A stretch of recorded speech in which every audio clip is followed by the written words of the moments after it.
If something was threatening your happiness, would you want to know about it? If people knew you can never be truly whole without something and they withheld that information from you, how would you feel? The greatest threat to your happiness and wholeness is your unrecognized spiritual needs. That's 13 words that took me a lifetime to formulate. Where did that line come from, and why do you think it's so important?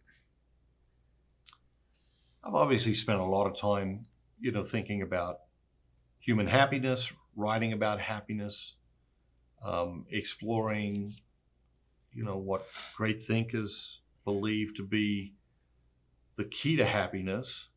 I think we live in an age where the spiritual is devalued and deprioritized. And that's like saying, I'm going to ignore this whole part of myself, which is central to my existence. That's like taking indispensable parts out of a car and still expecting it to run. And that's our lives. That's modern life.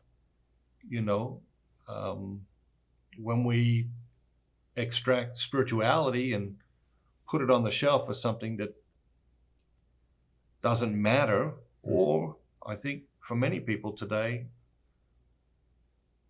they believe it to be something that just simply isn't necessary. Our chances at happiness diminish at an astounding pace when we ignore our spiritual selves. I believe God is interested in the whole person, physical, emotional, intellectual, and spiritual. I think from a religious point of view, we often make this mistake of thinking that God is only interested in the spiritual aspect, our moral and ethical behaviors. But I believe God is interested in the whole person, and that holiness and wholeness are inseparably linked. That holiness is impossible without a staggering quest for wholeness. And not only for ourselves, but to bring wholeness to the people in our lives. The line, I think it is the most important line in the book for people.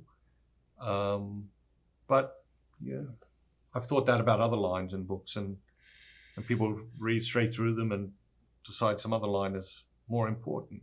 Again, it's, where is the reader at? But I think the setup to the line is very important. If I knew something was indispensable to your happiness, and I held it from you, intentionally kept it from you, how would you feel about me? How would you feel about that? And that someone in our society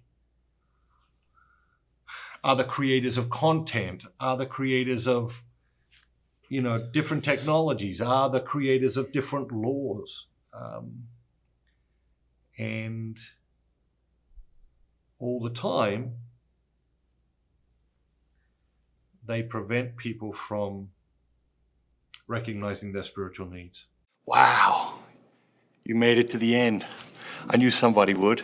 Thanks for watching. If you look around your life and you look around the world, I think you will discover there's a lot of people who need messages like this filled with hope and inspiration. So please share the message far and wide with everyone in your circle of influence.